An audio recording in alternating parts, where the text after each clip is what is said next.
वृंदावन जाना, तो वृंदावन में जब आप हरिदासियों से मिलेंगे ना, उनसे आप कहोगे ना जय श्री राधे, उल्टे में क्या बोलेंगे पता है? श्री हरिदास। आप हरिवंशियों से मिलोगे, उनसे कहोगे जय श्री राधे, तो हरिवंशी आपको प्रत्युत्तर में कहेंगे श्री हरिवंश। वो श्री राधे नहीं बोलेंगे। श्री राधे बाहर वाले लोग बोलते हैं, वृंदावन वाले नहीं बोलते। क्यों? बोले हमारी इतनी योग्यता नहीं कि हम सीधे श्री राधा कहें। पहले सखियों को मनाओ, पहले आचार्यों को वंदन करो, पहले उनकी कृपा से अभिषिंचित हो, तब श्री जी को पहचान पाओगे। श्री जी तक पहुंचना इतना सामान्य नहीं है। वे हैं बड़ी करुणामयी, वे हैं बड़ी दयामयी, पर किशोरी जी सखियों के मध्य रहती हैं। वे सखियां विचार करती हैं कि कौन योग्य है, किसको लाना चाहिए श्री जी के पास तक। नहीं तो श्री जी तो हमारी करुणा की निधान है। तो श्री जी का भाव आपने कहा कि वो आप सुनाना, तो वो तो श्रोताओं पर निर्भर करती है कथा, वक्ता पर नहीं। श्रोता का जैसा भाव स्वभाव और जैसे श्रोताओं की संख्या ज्यादा होती है, कथा वैसी होती है। चंडीगढ़ में कथा थी कुछ दिन पहले।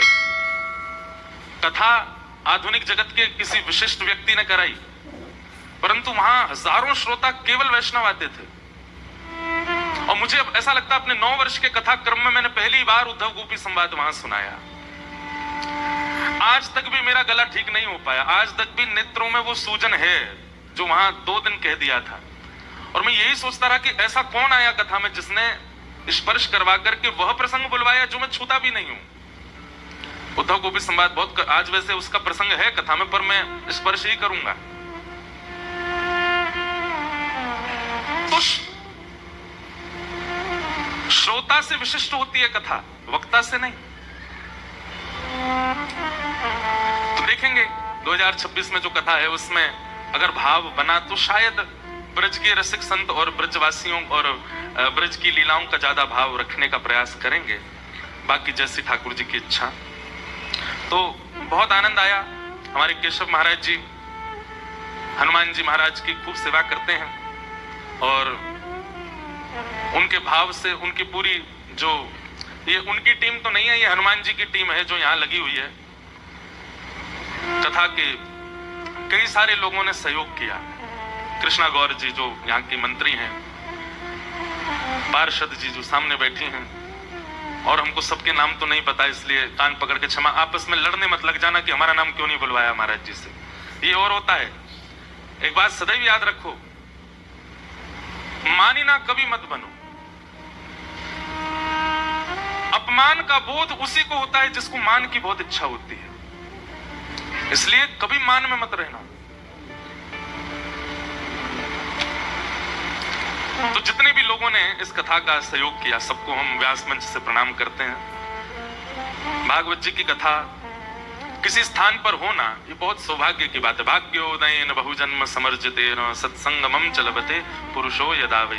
इतने सारे ब्राह्मण, इतने सारे संगीतज्ञ, सब लोग आते हैं दूर दूर से अपना घर परिवार छोड़। बताओ बेचारे इनमें से कितनों के तो ब्याह हो गए, सबन की है लगभग, फिर भी करवा चौथ यहाँ मना रहे थे। और आज तो अहोई अष्टमी है।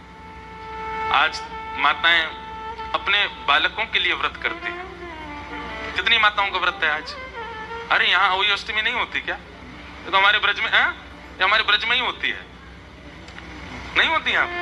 वाह। आज अहोई अष्टमी है। आज के दिन राधा कुंड जो गोवर्धन में है वो प्रकट हुए थे आज। और अहोई अष्टमी के दिन मैया यशोदा ने अपने लाला के काजे व्रत कियो कि मेरो लाला युग युगांतर तक जीवे। उसी भाव से अहोई अष्टमी के दिन सब माताएं अपने बालकों के लिए व्रत करती। आज हमारी माता जी का भी व्रत है, सब माताएं व्रत करती हैं। हम तो कहते हैं बच्चों को भी करना चाहिए माता जी के लिए।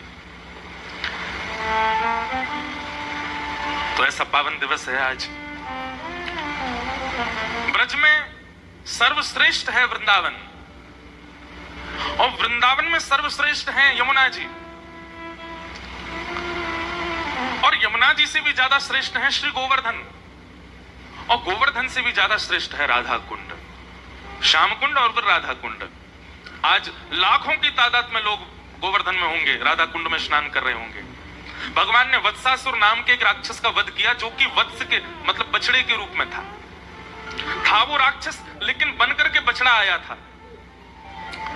ठाकुर जी ने देखा, बोले भेलूपिया बनकर के आया, राक्षस है लेकिन बछड़ा बन गया, तो भगवान ने उसका वध कर दिया।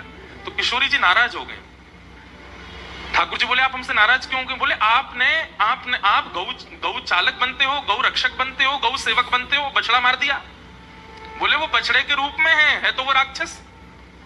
तो हमारी किशोरी जी बोली कुछ भी हो, था तो बछड़े के रूप में ना, आपको नहीं मारना था। अब आप हमसे दूर रहो, हम आपसे बात नहीं करेंगे। तो ठाकुर जी बड़े मनाने लगे। तब किशोरी जी बोली नवीन कुंड का निर्माण आप करो और उस कुंड में स्नान करो, तब आप पवित्र होगे, तब हम आपसे मिलेंगे। तब ठाकुर जी ने कृष्ण कुंड का निर्माण किया, जिसको श्याम कुंड भी कहते हैं। तो किशोरी जी ने जब कुंड को देखा तो बोली हमें आप पे भरोसा नहीं है, हम स्वयं एक कुंड का निर्माण करेंगे। तब किशोरी जी ने अपने कंगन से खोद खोद करके कुंड बनाया, वही है राधा कुंड। कहा अब इसमें स्नान करो। तब उसमें स्नान जब ठाकुर जी ने किया, तब किशोरी जी ने उनका स्पर्श किया। तो आज के दिन वह कुंड प्रकट हुआ। ब्रज में जब भी जाइए, हम लोगों की गति पता कहां तक है? हम बिहारी जी चले जाते हैं, राधा वल्लभ जी चले जाते हैं, राधा रमण जी चले जाते हैं, और फिर हमारी गति थोड़ी नीचे आ जाती है तो हम चाट भल्ला खा लेते हैं, लस्सी पी लेते हैं, वापस पेड़ा लिए वापस। हमारी गति यहीं तक रहती है ब्रज में। बार बार ब्रज में एक स्थान मत जाइए। ब्रज बहुत विकसित है। ब्रज जब आपको स्वीकार करेगा तो अपने अंदरूनी रूप का दर्शन कराएगा। ब्रज में जब जाइए, गिरिराज जी की परिक्रमा जरूर करके आओ, श्री गोवर्धन नाथ जी को प्रणाम करके आओ। जिनको आप पूजने जाते हो वो उनके भी इष्ट हैं, ठाकुर जी भी उनको वंदन करते हैं, पूजते हैं। आपको पता है गिरिराज जी कैसे हैं? ये गौ आकार है, पूरा पर्वत गैया के रूप में। वहीं रास्ते में जब आप परिक्रमा लगाते हैं तो राजस्थान पड़ेगा बीच में थोड़ी देर के लिए, पूछरी और जत्तीपुरा। तो उसका नाम पूछरी क्यों है? क्योंकि वहां गौ आकृति वाले श्री गिरिराज जी की पूंछ है। वो गौ के आकार में है ना गिरिराज पर्वत, तो वहां पूंछ है, इसलिए उसको पूछरी बोलते हैं। वहां पूछरी के लौठा विराजमान है, जिनकी हम रोज जय जयकार करते हैं, पूछरी के लौठा की। अब तो सबको याद हो गया। अरे एयरपोर्ट पे भी कई बार लोग जानकार मिल जाते हैं तो वो चिल्ला देते महाराज जी पूछरी के लौठा की हुप हुप प्यारे, और बाकी सब देखते हैं जी क्या हो रहा है, ये क्या हुप हुप कर रहे हैं। पूछरी के लौठा कौन है? श्री हनुमान जी महाराज। महादेव ठाकुर जी से इतना प्रेम करते हैं, हमारे महाकाल भगवान श्री कृष्ण से इतना प्रेम करते हैं कि उनके प्रेम के भाव को स्वीकार करने के लिए अनेक रूप महादेव धारण करते हैं। ठाकुर जी का सेवा का भाव प्राप्त हो सके, इसीलिए महादेव ने श्री हनुमान जी का रूप धारण किया। तो राम अवतार में हनुमान जी ने खूब सेवा की, लेकिन हनुमान जी के मन में आया कि एक बार ठाकुर जी के हम सखा भी बने। तो वही हनुमान जी द्वापर में श्री कृष्ण के परम सखा बन करके आए, और गिरिराज जी में उनका स्थान है पूछरी के लौठा। तो वो क्या करते थे? ठाकुर जी गैया चराने गिरिराज जी पे जाते तो गैया चढ़ती थी, ठाकुर जी क्या करते थे? बोले पूछरी के लौठा हनुमान जी के पास जाकर के मल्ल युद्ध सीखते थे, कैसे मल्लों को परास्त करना है। तो श्री हनुमान जी ठाकुर जी को बैठा करके सिखाते थे कि बड़े बड़े मल्ल सामने आए तो उनसे कैसे कुश्ती करनी है, कैसे उनको पछाड़ लगानी है। जब भगवान ब्रज छोड़ करके जा रहे थे, सब ब्रजवासियों से कह के गए मैं परसों आ जाऊंगा, तो हनुमान जी भी आए। बोले अब कुश्ती सीखने नहीं आओगे? बोले नहीं, आपकी सिखाई कुश्ती से ही कंस को परास्त करने जाएंगे हम। बोले अब कब लौट के आओगे? बोले हम जल्दी आएंगे। तो बोले मैं कहां जाऊं? बोले आप गिरिराज जी पूछरी पे ही विराजो, मैं जल्दी लौट के आऊंगा। आज भी पूछरी के लौठा वहां प्रतीक्षा कर रहे हैं कि श्री ठाकुर जी आ रहे होंगे। इसलिए जो भी गिरिराज जी की परिक्रमा करने जाता है उनको जरूर प्रणाम करता है। श्री हनुमान जी महाराज वहां विराज रहे हैं पूछरी के लौठा। गिरिराज जी में मुख्य स्थान जो है वो जतिपुरा में है। आपने कभी गैया का एक चित्र देखा है कि गैया बनी हो चित्र में और बछड़ा उसका दूध पी रहा हो, तो गैया अपना मुख सीधा नहीं रखती, ऐसे घुमा के पीछे कर लेती है, उस वत्स को चाटती है, उस वत्स की ओर प्रिय भाव रखती है। उस समय आप चित्र में देखेंगे गैया का मुख बिल्कुल मध्य में आ जाता है। तो इसलिए जतिपुरा जो है वो मध्य स्थान है। मानो गिरिराज जी पीछे मुड़ करके श्री कृष्ण रूपी वत्स को स्नेह दुलार कर रहे हैं, इसलिए मुख्य स्थान गिरिराज जी में जतिपुरा है। उनको मुख्य स्थान माना जाता है। तो ऐसे गिरिराज जी की परिक्रमा करने जाया करो, श्री राधा कुंड कृष्ण कुंड में स्नान किया करो। स्नान नहीं कर सकते तो आचमन किया करो, और आचमन नहीं कर सकते तो कम से कम थोड़ी देर बैठ करके वहां पर आपको जो स्तुति आती है, आपको जो भजन आते हैं, आपको जो कीर्तन आते हैं, आपको जो नाम आता है, किशोरी जी को सुनाओ। वो साक्षात किशोरी जी का सचल जल स्वरूप है राधा कुंड।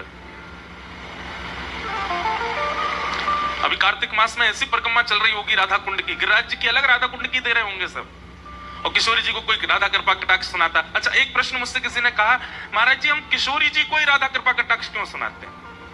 किशोरी जी का ही नाम किशोरी जी को ही क्यों सुना रहे हैं? वास्तविकता तो ऐसी है कि जब हम किशोरी जी का कोई भी गुणगान गाते हैं, हमारी भावना ऐसी है कि हम किशोरी जी को सुना रहे हैं, पर वो किशोरी जी नहीं सुनती, सामने बैठ करके श्याम सुंदर सुनते हैं। इसलिए ब्रज में सब राधे राधे क्यों कहते रहते हैं? किशोरी जी भी राधे राधे बोलती हैं, स्वयं अपना नाम ही किशोरी जी बोलती घूमती हैं पूरे कुंज में। निकुंज की लीला में वर्णन आता है कि किशोरी जी भी जब सखियों के बीच में बैठती हैं तो सब सखियों से कहती है कीर्तन करो। क्या कीर्तन करें? बोले श्री राधा यही कीर्तन करो। एक दिन ललिता विशाखा के चित्त में ये प्रश्न उठा, बोले किशोरी जी अपने नाम का ही कीर्तन करवा रही हैं। एक दिन जिज्ञासा बस पूछा कि आप अपने नाम का कीर्तन क्यों करवा रही हो? तब किशोरी जी कहती हैं, मैं जहां रहूं श्याम सुंदर आसपास ही छिपे बैठे रहे। अब कभी तो झाड़ीन में आ जाएं, कभी सरोवर में आ जाएं, कभी कुंड में आ जाएं, छुप के बेचारे अव्यवस्था में खड़े रहें। उनको सुख देवे के काजे मैं तुम सबंसों मेरो ही नाम उच्चारण करवाऊं, क्योंकि उनको सुनकर के सुख मिले। ये हमारे किशोरी जी अपना नाम ही गाती हुई घूमती हैं। क्यों? क्योंकि श्याम सुंदर आसपास होंगे तो उनको सुख मिल रहा होगा। वृंदावन रस, वृंदावन प्रेम अलग है। हमारे ब्रज में कहते हैं, या जाने कहां गंवार, गंवारों को समझ नहीं आएगा वृंदावन का प्रेम। ऐसा वृंदावन ब्रजमंडल, उसको हम बारंबार प्रणाम करते हैं। आज कुछ भाव आए हैं।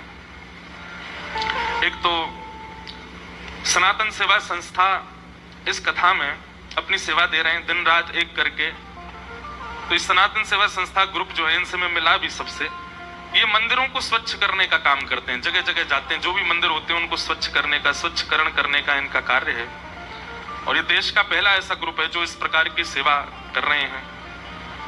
4 लोगों से शुरू हुआ था, आज 1000 सदस्य हैं इसमें। एक बार इनके लिए खूब तालियां। ये लोग मंदिर स्वच्छ करते हैं और ब्लड डोनेशन का कार्य भी आप लोग कभी कभी शिविर लगाते हैं, पौधारोपण भी करते हैं। और ये सारे युवा बालक हैं, सनातनी इन्फ्लुएंसर ग्रुप। व्यास मंच से इनको बहुत बहुत शुभकामनाएं। आप लोग ऐसे ही लगे रहिए। फिर किसी का प्रश्न आया है आज कि आपने कल कथा में चर्चा करी कि ना जाने कौन से गुण पर दयानिधि रीझ जाते हैं, लेकिन जिसमें कोई गुण ही नहीं हो तो क्या करे? आपने शायद दूसरे या तीसरे दिन की कथा हमारी नहीं सुनी। भगवान के 4 प्रकार के भक्तों के विषय में हमने बताया था, राजस, तामस, सात्विक और निर्गुण। जिन चारों का वर्णन करते हुए भगवान स्वयं कहते हैं कि मुझे सात्विक ठीक लगते हैं, राजस इतने प्रिय नहीं, तामसी बिल्कुल प्रिय नहीं। तब मैया ने पूछा आपके सबसे प्रिय कौन है? तब भगवान कहते हैं निर्गुण, जिसमें कोई गुण ही नहीं है, जो केवल मुझसे प्रेम करता है। ना उससे भोजन बनाना आता, ना उससे नृत्य करना आता, ना उससे गाना आता, ना उससे सजना आता, ना उससे सवर्ण, बस मुझसे प्रेम करना आता। और प्रेम गुण नहीं है, प्रेम स्वभाव है। और प्रेम स्वभाव जिसका है उसमें कोई गुण आए ना आए, प्रेम स्वभाव में आ गया ना तो सारे गुण उसके अंदर दिखने लग जाते हैं। प्रेमी व्यक्ति जो होता है ना, उसके चेहरे की आभा प्रभा, उसकी वाणी, उसके शब्दों का चयन, उसके नेत्रों का मटकना, सब कुछ इतना आकर्षक लगता है।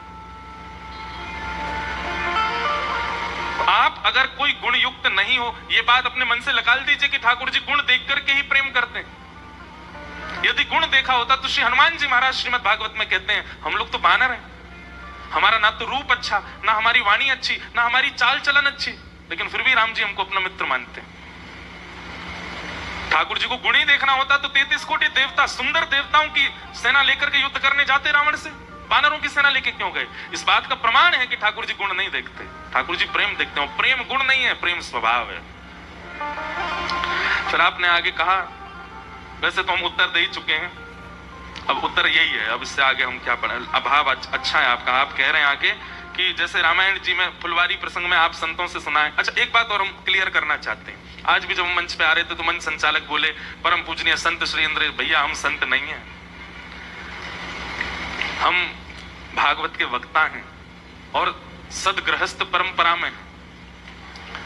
वैसे तो संत का मतलब ये नहीं होता कि जो विरक्त हो उसी को संत कहा जाता है। श्रीमद् भागवत में संत की परिभाषा भगवान कपिल बताते हुए कहते हैं, जिसके अंदर पंच लक्षण हो उसको संत कहा जाता है। सबसे पहला लक्षण वहां बताया गया सहनशीलता, दूसरा लक्षण बताया गया करुणा, तीसरा लक्षण बताया गया सबका हित चाहने वाला, चौथा लक्षण बताया गया अजात शत्रु, किसी से शत्रुता ना मानने वाला, और अंतिम लक्षण बताया कम बोलने वाला। ये पंच लक्षण जिसमें हो वो पैंट भी पहनता है तो संत है। लेकिन फिर भी किसे संत कहना चाहिए ये थोड़ी सी आपको भाव देखना चाहिए। कौन संत है? होने को तो कोई भी संत स्वभाव से होता है, पर फिर भी उसके व्यक्तिगत रूप से उसको हम संत नहीं कह सकते, सब संत नहीं। तो फिर आप कह रहे हैं कि आप सबसे सुना है कि ठाकुर जी पुष्प चुनते हैं, कलियों को छोड़कर आगे बढ़ जाते हैं। लेकिन वैष्णवाचार्य श्री लखनलाल जी ने कलियों का मुकुट बनाकर ठाकुर जी का श्रृंगार किया।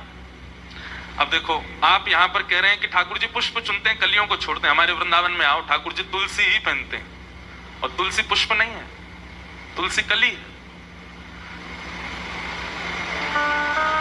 पुष्प केवल उतनी देर ठाकुर जी अपने पास रखते हैं जितनी देर वो खिला हुआ है। जैसे मुरझा जाता है तो सेवक को आज्ञा कर देते हैं अब इसको दूर करो, पर तुलसी जी का नियम है कि वो मुरझाने के बाद भी, एक बार अर्पित करने के बाद भी धो करके दोबारा चढ़ाई जा सकती। और यही महादेव के साथ भी है। महादेव को भी पुष्प चढ़ाते हैं लोग, पर महादेव को अति प्रिय क्या है? विल्लो पत्र। और विल्लो पत्र का भी नियम है आप धो के दोबारा चढ़ा सकते हो, पुष्प को धो के दोबारा नहीं चढ़ा सकते आप। तो पुष्प कौन है? गुणयुक्त भक्त। और कलियां कौन है? निर्गुण भक्त।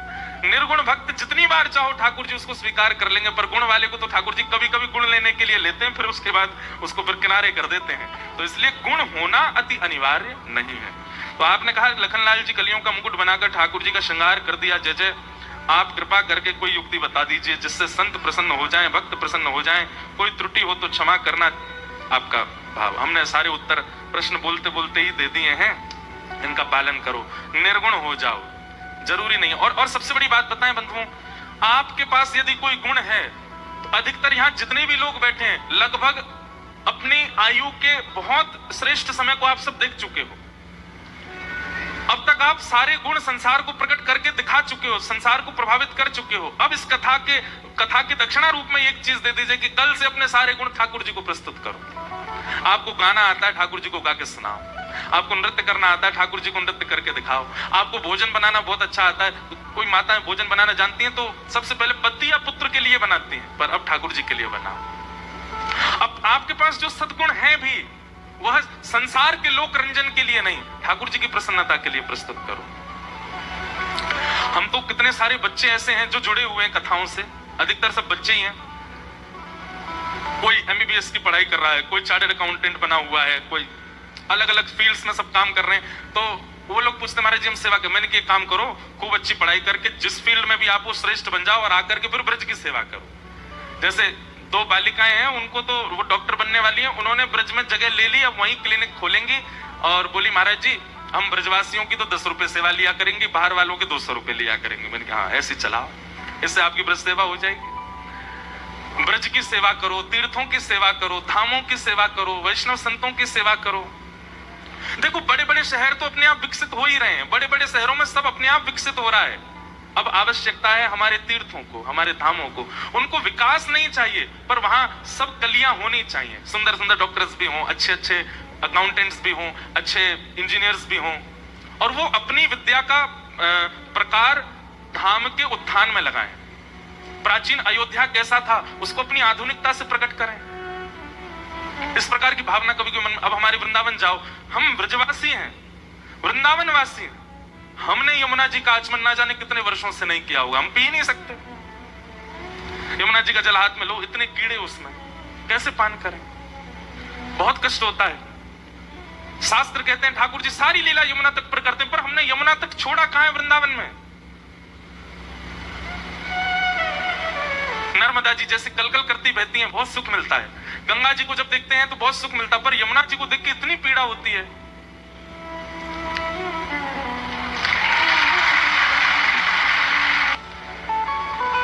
लेकिन बहुत मुश्किल है, क्योंकि राजधानी बगल में है और राजधानी से ही यमुना जी आती हैं, सारा राजधानी का चरणामृत पीते हैं हम वृंदावनवासी।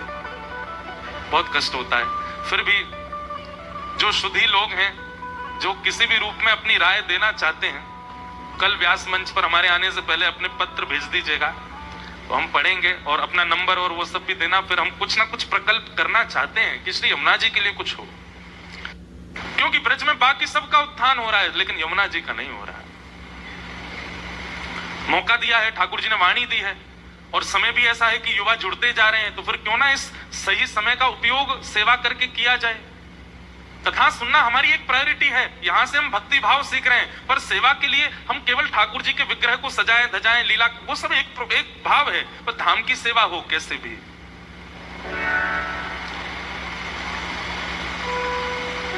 तो ये मन का भाव है। फिर किसी का भाव है कि किन्हीं का प्रश्न है कि अगर कृष्ण से मेरा संबंध एक सखा के रूप में है तो मैं उनको पूजा कैसे कर सकता हूं? कौन मित्र अपने मित्र की पूजा करता है? कृपया इसका जवाब आप व्यासपीठ से ही दे दें। एक हमारी बात सुनो, पूजा का मतलब क्या होता है? आप पूजा का मतलब क्या समझते हैं? पूजा का मतलब किसी को केवल धूप अगरबत्ती दिखाना, उसकी सुख संपत्ति घर आवे कष्ट मिटे, इसी को पूजा कहते हैं। आप घंटी तो हिलाते हैं, पूजा तो करते हैं, अर्चना तो करते हैं, पर अपने आराध्य के प्रति प्रीति नहीं है तो आपकी पूजा तामसी है। पूजा का मतलब किसी को पूजना नहीं होता, पूजा का मतलब समर्पण होता है किसी के प्रति। और ये आपका सखा के प्रति भी हो सकता है, मित्र के प्रति भी हो सकता है, पत्नी के प्रति भी हो सकता है, पति के प्रति भी हो सकता है, माता पिता के प्रति भी हो सकता है, गुरु के प्रति भी हो सकता है। कल एक ने मुझसे प्रश्न भी किया, कल रात को एक बालिका ने, कि महाराज जी लोग आपको पूछते हैं, आप उनको मना क्यों नहीं करते? अब हम मन में ये सोचें कि भाई कौन सी पूजा कराई? पूजा तो खैर नहीं कराते कभी भी, लेकिन हाँ लोग माला तो पहनाते हैं, लोग वंदन तो करते हैं, पांव हम छूने नहीं देते। कल तो हमारे पांव में ऐसा कट मारा किसी ने, ऐसे नाखून गाड़े, बताओ आपको हंसी आ रही है? हमारे खून निकल आए हो, आप हंस रहे हो। तो कोई पसंद थोड़ी है, कोई चाहते थोड़ी है कि सब पूजा करें, पर किसी के प्रति समर्पण आ जाना, और समर्पण जब आता है ना तो फिर व्यक्ति चाहता है कि मैं इनको कुछ दे दूं। अब वो कुछ और तो दे नहीं पाता तो पुष्प ही ले आता है, कोई चित्र बना लाते हैं बच्चे हमारी, कैसे हाउ बिलाऊ चेहरा बना के लाते हैं। कभी कभी देखने में लगता है कि मैं इतना भयानक भी हूं लेकिन आप सबके भाव को प्रणाम, आप लोग तो भाव से ही बनाते हो। हमारी माता जी बहुत परेशान है क्योंकि पूरा घर चित्रों से ही भर गया है, इतने चित्र बन गए हैं। और कभी कभी तो मैं खुद देख करके आश्चर्य में पड़ जाता हूं, क्योंकि कोई राका डॉन से कम नहीं लग रहा होता कई चित्रों में तो। और कई बार तो दाढ़ी, बीच में 1 महीना की कथा थी तो नियम में था, मैं कुछ करता नहीं था, तो वो इतना भयानक बने हैं उसके तो मैं क्या बताऊं। तो पूजा का मतलब समर्पण होता है। समर्पण में हम कुछ निवेदित नहीं कर सकते तो हम पुष्प निवेदित करते हैं, हम प्रसाद निवेदित करते हैं, हम आरती कर देते हैं। आप सखा को भी समर्पण के भाव से उसकी पूजा ही कर रहे हो। पूजा की बाह्य विधि है अर्चना करना, पूजा की बाह्य विधि है भोग लगाना, पूजा की बाहर की विधि है दिन रात अगरबत्ती दिखाना, पूजा की आंतरिक विधि है समर्पित होना, समर्पण करना। और समर्पण तो किया जा सकता है सखा को भी। इसलिए आपका जो ये प्रश्न है कि आप कृष्ण को सखा मानते हैं तो उनको पूजें कैसे? एक बात सुनो, ठाकुर जी से चाहे आपके जितने संबंध हो, कभी कभी मां भी अपने बालक की नजर उतारती है, कभी कभी क्या सारी माताएं उतारती हैं। वो नजर उतारना एक प्रकार की आरती होती है, बस हम दिया जला नहीं रहे हैं उस समय, नहीं तो आप जो 7-8 बार उबार रहे हो उसके ऊपर, वो एक प्रकार की आरती। आरती भी तो यही है, हम ठाकुर जी की नजर ले रहे हैं, आपको किसी की नजर गुजर ना लगी हो। और नजर किसकी उतारी जाती? जिसके प्रति प्रेम हो, जिसके प्रति समर्पण हो।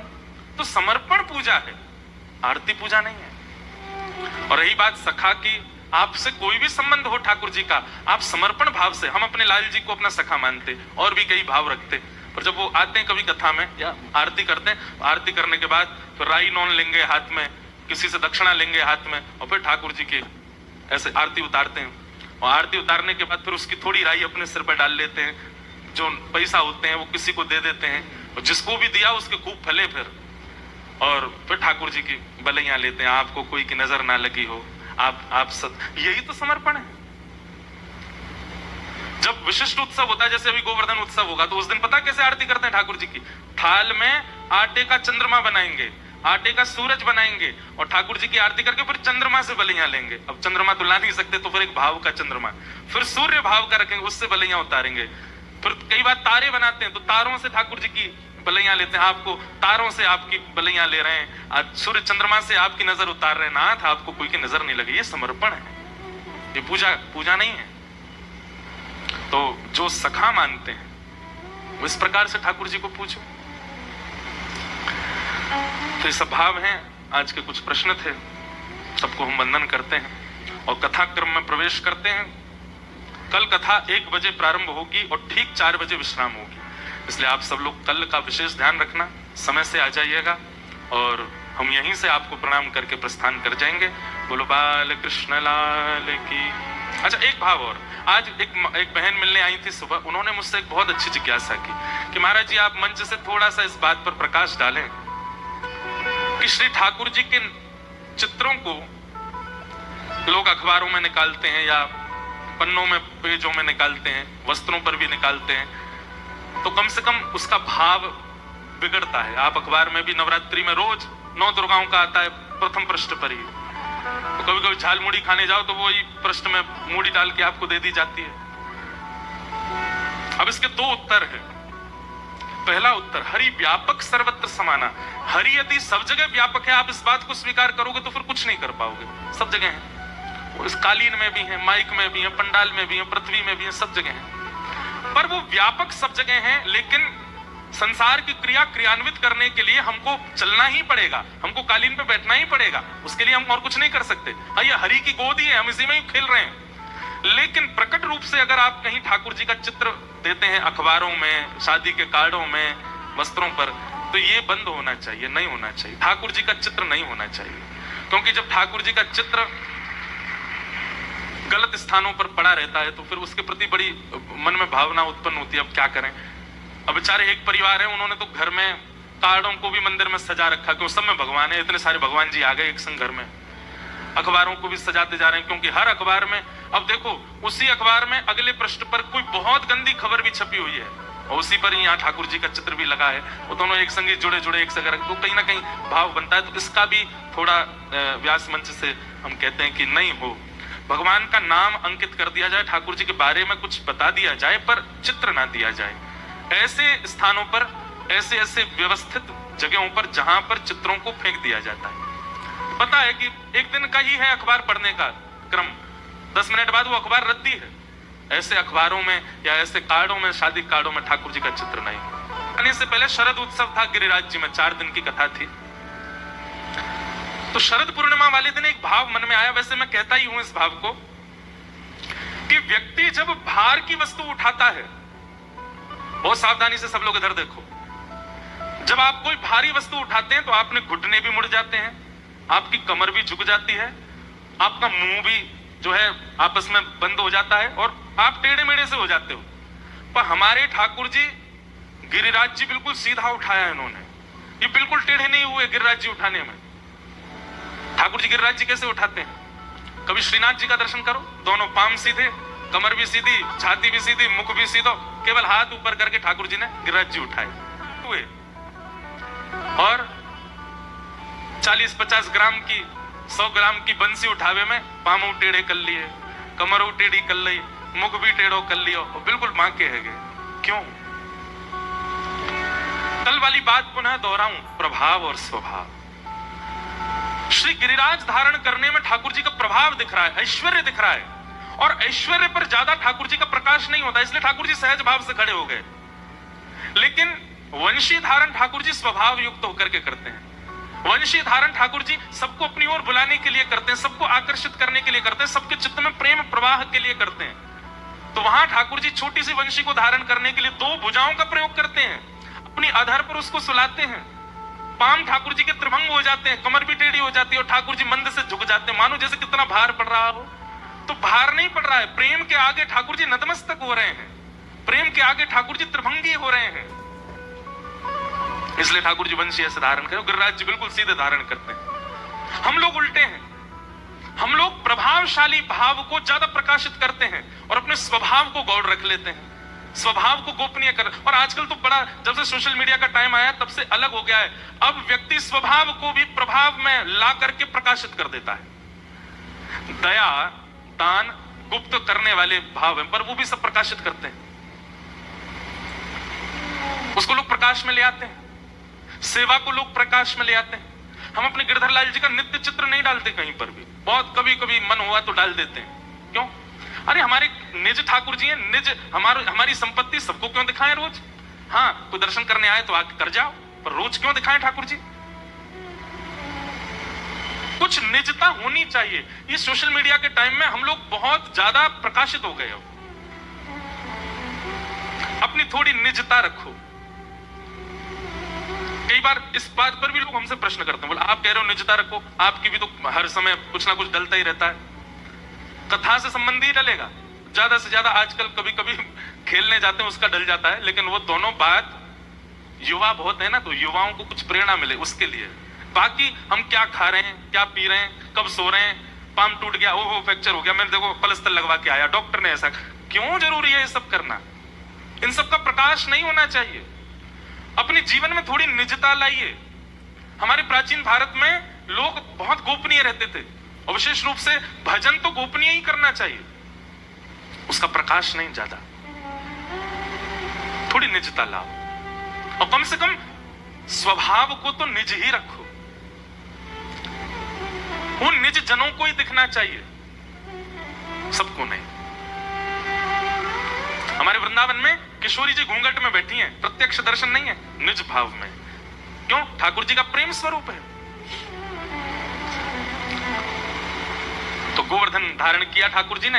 तत्पश्चात इंद्र ने आकर के भगवान से क्षमा मांगी, और इंद्र ने आकर के भगवान की स्तुति की कि पिता गुरुस्त्वं जगतामधीशो दुरत्ययः काल उपात्त दंड हिताय शिक्षा तनुभि समीहसे मानम विधुन्वन् जगदीश मानिला। इंद्र ने भगवान से क्षमा मांगी कि मैंने 7 दिन तक वर्षा की, आप खड़े रहे। भगवान ने इंद्र को क्षमा कर दिया, पर ब्रह्मा जी को क्षमा नहीं किया था। ब्रह्मा जी से भी एक अपराध हुआ था। कल मैंने शीघ्रता में वो प्रसंग सुनाया नहीं, पर आप सबको शायद पता हो कि ब्रह्मा जी को एक बार ठाकुर जी पर संशय हुआ। भगवान ने क्या किया? मधुमंगल के मुंह पे लगी हुई कड़ी चाट गए अपनी जीभ से, वहां के मुंह को पकड़ के चाट गए। ब्रह्मा जी बोले राम राम राम, जी भगवान है, ये परमात्मा है। वो ग्वारिया मधुमंगल, वो नहाता भी नहीं ढंग से, वहां के मुंह पे लगी हुई कड़ी चाट गए अपनी जीभ से। और ठाकुर जी पर संशय करके ब्रह्मा जी ने भगवान के ग्वाल बालों का हरण कर लिया। अब ठाकुर जी के ग्वाल बाल हरण कर लिए। भगवान यमुना स्नान करके आए, देखा मेरे ग्वाल बाल कहां गए, दिव्य दृष्टि से देखा तो ब्रह्मा जी हरण करके ले गए। तो ठाकुर जी ने अपने भीतर से ही उतने ग्वाल बाल बछड़ा बछिया सब प्रकट कर दिए। और ब्रह्मा को तो मैं बताऊंगा। 1 वर्ष बाद ब्रह्मा जी देखने आए कि मैं देखूं वो बेलूपिया बना डोल रहा है भगवान, उसकी स्थिति कैसी हो रही होगी बिना ग्वाल बालों के। तो ब्रह्मा जी जैसी पृथ्वी पर आए तो जितने ग्वाल बालों का हरण करके ब्रह्मा जी ले गए, सब घूम रहे थे नीचे। ब्रह्मा जी बोले इनका तो मैं हरण कर ले गया था, ये नीचे कहां से आ गए? समझ गए, बोले ये तो परमात्मा है, इन्होंने स्वयं से प्रकट कर दिए सब। क्षमा मांग लूं मैं जाकर के, लेकिन खाली हाथ नहीं, जिनका हरण करके ले गया उनको संग लेके आता हूं, फिर क्षमा मांगूंगा। अब ब्रह्मा जी यहां पृथ्वी पर भ्रमण कर रहे थे, भगवान ब्रह्मा का रूप धारण करके ब्रह्मलोक चले गए। और ब्रह्मा जी बनकर के भगवान गए और ब्रह्मलोक में जाके सबसे कह दिया, हमें अभी अभी खबर मिली है हमारे जैसा एक और ब्रह्मा डोल रहा है, अगर वो आ जाए तो उसको मार पीट के भगा देना। और ठाकुर जी जाकर के ब्रह्मलोक में बैठ गए। इतने में ब्रह्मा जी आए। अब जैसे ही ब्रह्मा जी पहुंचे, द्वारपाल तो लिए डंडा लेके भागे उनके पीछे। ब्रह्मा जी बोले तुमको शर्म नहीं आती, ब्रह्मा के पीछे भागते हो? बोले तेरे जैसे ब्रह्मा बहुत डोलते हैं, भैलूपिया चल भाग यहां से, हमारे असली ब्रह्मा तो भीतर बैठा है। तो ब्रह्मा जी स्वीकार कर लेते हैं अंत में कि मैं नकली हूं, मुझे असली का दर्शन कराओ। तो ब्रह्मा जी को लेकर के जब ब्रह्मलोक में गए तो सबको तो सिंहासन पर ब्रह्मा जी दिख रहे थे, पर ब्रह्मा जी को साक्षात नारायण दिखे। और जाकर के उन्होंने भगवान की स्तुति गाई, विशुद्ध सत्वम तव धाम शांतम हे नाथ, आप साक्षात विशुद्ध हो, मेरे अंदर अपराध प्रकट हो गया, मैंने आपके रूप को नहीं समझ पाया, मैं आपके भाव को नहीं समझ पाया, मुझे क्षमा कर दो। ब्रह्मा जी ने खूब लंबी स्तुति गाई, पर ठाकुर जी ने उनको क्षमा नहीं किया। आज इंद्र को क्षमा कर दिया। हमारे ब्रज के रसिक जन कहते हैं क्यों, जबकि ब्रह्मा इंद्र से बड़े हैं, ठाकुर जी ने उनको क्षमा नहीं किया। बोले दोनों की क्रिया में अंतर है। इंद्र की जो क्रिया है उसमें सब ब्रजवासी ठाकुर जी के समीप आ गए, और ब्रह्मा की जो क्रिया है उससे ब्रजवासी दूर हुए। ब्रजवासी यानी कि भक्त, जिस क्रिया से सब ठाकुर जी के सामीप्य में आ जाएं, वो क्रिया ठाकुर जी को प्रिय लगी, इसलिए इंद्र को क्षमा कर दिया। लेकिन ब्रह्मा ने तो ठाकुर जी के वैष्णव जनों को दूर किया, इसलिए ठाकुर जी ने उनको क्षमा नहीं किया। तो निश्चित ही हम कोई ठाकुर जी के पूर्व के सेवक रहे होंगे, हम ठाकुर जी तक तो कहां हमारी गति पहुंची होगी। दासान उदासो भवतास में भूय, ठाकुर जी के सखाओं के जो दास रहे होंगे, उनके दासों के दास जो रहेंगे, उनके दासों के दासों के किसी के दास तो रहे होंगे। कोई अपराध के कारण ठाकुर जी से विलग हो गए, पुनः जन्म हुआ, परंतु इस जन्म को सार्थक कर दिया। और हम मानते हैं कि हमारा जन्म सार्थक हो रहा है। क्यों? हम जो सेवा कर रहे हैं ये ठाकुर जी ने दी है। बस हम एक ही आशीर्वाद मानते हैं ठाकुर जी से, या के अलावा हमसे कोई काम बन ही नहीं पाए, बाकी सब काम में हम फिसड्डी रह जाएं, बस कथा हमसे हो पाए, और कोई काम के नहीं रहे। बस नाथ जीवन भर जब तक श्वास है, जब तक वाणी है, जब तक जीवन है, जब तक प्राण है, तब तक ये कथा करते रहें, बस अपने जन्म को सफल कर दें इस कथा के माध्यम से। तो संबंध सबका है ठाकुर जी से प्राचीन। जिनका नहीं है वो कथा बाहर से पंडाल देख के भी निकल जाते हैं, जिनका नहीं है वो बगल में रहते हुए भी नहीं आ पाएंगे यहाँ पर, और जिनका है वो मंडीदीप से भी आ जाएंगे, जिनका है वो इंदौर से भी आ जाएंगे, जिनका है वो वृंदावन से भी आ जाएंगे, जिनका है वो विदिशा से भी आ जाएंगे, जिनका है वो सागर से भी आ जाएंगे।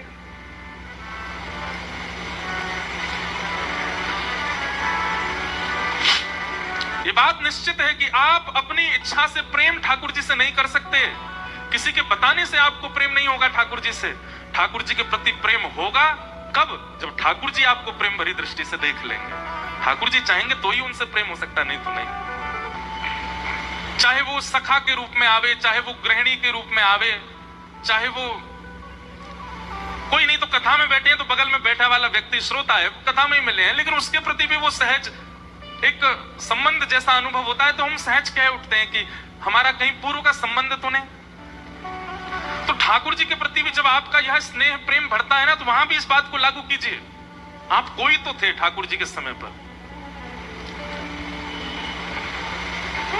किसी को भी उठा लीजिए। मीराबाई माधवी नाम की गोपी थी द्वापर में, सूरदास श्री उद्धव जी महाराज, आपको पता है उद्धव जी ही सूरदास बनकर के आए हैं। क्यों? क्योंकि ठाकुर जी के निवृत्त निकुंज में किसी का प्रवेश नहीं है, केवल ठाकुर जी और किशोरी जी लीला कर रहे थे। ललिता विशाखा द्वार रोक करके खड़ी हैं कि कोई भीतर ना जाए, तो तभी उद्धव जी महाराज आ गए। उद्धव जी भगवान के सखा, तो उद्धव जी महाराज जैसे भीतर प्रवेश करने लगे, ललिता विशाखा ने रोका। सब लोग बहुत ध्यान से सुनो। बोले ठाकुर जी निवृत्त निकुंज में बैठे हैं, यहां किसी का प्रवेश नहीं है। उद्धव जी बोले निवृत्त निकुंज हो या कोई सी निकुंज हो, हमारा प्रवेश सब जगह। ललिता विशाखा बोली उद्धव अपनी द्वारिका में चलाना या मथुरा में चलाना, ये वृंदावन में नहीं चलेगी तुम्हारी। वृंदावन में सखियों की चलती है, हमारी इच्छा से ठाकुर जी पाते हैं, हमारी इच्छा से सोते हैं, हमारी इच्छा से चलते हैं। उद्धव जी बोले ठाकुर जी को अगर पता चल गया ना कि द्वार पर उद्धव आया है, अपनी सब लीला वीला छोड़ के आ जाएंगे बाहर, इतना प्रेम करते हैं मुझसे। ललिता विशाखा बोली वो सबसे ऐसे स्नेह मान देते हैं, सबको ऐसे ही लगता है कि वो सबसे ऐसे ही प्रेम करते हैं, पर ऐसा कुछ नहीं है। वो ब्रज के लिए उनका अलग ही भाव है। उद्धव जी बोले देखिए मेरा समय खराब मत करो, मुझे भीतर जाने दो। ललिता विशाखा ने मना किया। उद्धव जी हठ पूर्वक निकुंज में प्रवेश कर गए, तो सखियों ने उनको शाप दे दिया। बोले जाओ तुम हठ पूर्वक जा रहे हो भीतर, लेकिन हमारा शाप है कि तुम नेत्रहीन हो जाओगे, कुछ नहीं दिखेगा तुमको भीतर। उद्धव जी भीतर चले गए, और भीतर जाकर के जब उन्होंने देखा तो निकुंज दिख रहा है, यमुना जी दिख रही है, सेज दिख रही है, ठाकुर जी की आवाज सुनाई दे रही, पर ठाकुर जी नहीं दिखे। तो उद्धव जी महाराज ठाकुर जी के मुझे आप दिख क्यों नहीं रहे हो?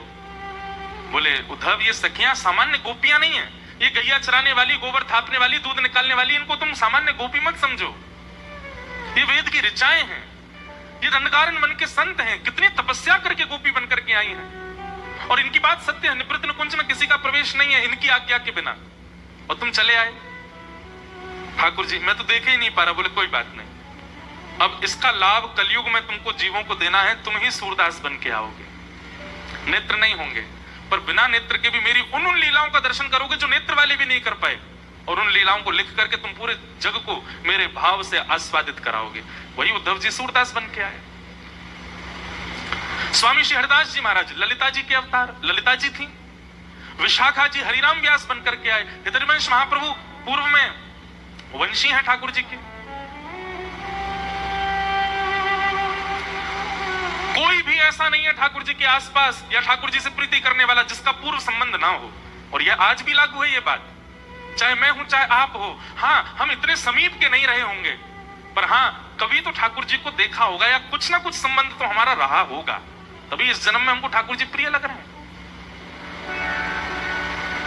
कैसे कैसे ऐसे लोगों को मैं जानता हूं जो कभी वृंदावन नहीं गए, जिन्होंने कभी कथा नहीं सुनी, पर एक बार केवल कोई संकीर्तन सुन लिया या कोई कीर्तन सुन लिया या कोई भजन सुन लिया, नेत्र सजल हो गए और मन शांत हो गया, ना बोलने की इच्छा होती है ना किसी से मिलने की। अब बस मन में यही भाव उत्पन्न होता है कि हम चलें वृंदावन, जाएं वृंदावन। वृंदावन आधुनिक स्थान नहीं है, वृंदावन पर्यटन स्थान नहीं है, वहां पर्यटकों के लिए कुछ भी नहीं है, पर फिर भी भीड़ देखो आप, पर्यटक स्थलों पर इतनी नहीं होती होगी जितनी वृंदावन में होती है। सब भाव से जाते हैं। इसका मतलब क्या है? ठाकुर जी से कोई तो संबंध है। तो भगवान ने इंद्र को क्षमा किया। आगे भगवान की लीला बढ़ी और एकादशी व्रत की महिमा बताई गई। कितने लोग एकादशी करते हैं? सच्चे वाले बताओ। सच्चे वाले हैं सब, बहुत अच्छी बात। 3 निष्ठाएं पालन किया कीजिए। कृष्ण भक्त, सबसे पहले तुलसी निष्ठा, तुलसी धारण करो। दूसरी नाम निष्ठा, नाम जप में प्रवीण हो जाओ। और तीसरा एकादशी निष्ठा। ये 3 निष्ठा प्रधान। तुलसी धारण करने वाले ध्यान रखना, फिर कुछ भी ऐसा पाना नहीं जो तुलसी धारण करने के बाद अपवित्र हो। आप फिर कुछ भी ऐसा खा पी नहीं सकते, इसलिए तुलसी निष्ठा में थोड़ा ध्यान रखिएगा। दूसरी बात, एकादशी निष्ठा और नाम निष्ठा। एक बात बहुत ध्यान से सुनिएगा, व्रत में भार का अनुभव जैसे ही होता है ना, व्रत टूट जाता है। आप व्रत करते समय अगर मन में ये विचार करते हैं आज तो एकादशी है, द्वादशी में इतना पा लिया कि भूखे ही नहीं लगे अगले दिन, ऐसा व्रत नहीं। व्रत को सौभाग्य मान करके धारण करो, वो सौभाग्य है मेरा। कई बार कई लोग व्रत रखते हैं तो व्रत के समय कोई और अगर अन्न पा रहा हो तो उससे दूर उठ के बैठ जाते हैं। क्यों? इसकी थाली देख के हमारा मन नहीं करावे। आप किसी की थाली देख के जब आपका मन करता है तो भी व्रत टूट जाता है। ऐसी भावना होनी चाहिए कि वो आपका सौभाग्य है, आप उसको राजी राजी खुशी होकर के उत्सव मना करके एकादशी करते हैं। आज हमारे ठाकुर जी के लिए हमने व्रत रखा है। एकादशी के दिन अन्न में पाप का निवास होता है, इसलिए अन्न सेवन नहीं करना चाहिए। और चावल तो पूर्ण अन्न होता है, इसलिए चावल तो बिल्कुल ही नहीं खाने चाहिए। वृद्ध लोग, बालक और बीमारों को छूट है, लेकिन वह भी केवल रोटी पाएं, चावल नहीं पाएं। दूसरी बात, एकादशी यदि आप रखते हैं और एकादशी के दिन कोई धाम का प्रसाद लेकर के आपके घर आ जाता है, तो प्रसाद के प्रति यह भावना मत रखो आज तो एकादशी हम कल पाएंगे। नहीं, आपकी एकादशी प्रसाद से ऊंची नहीं है।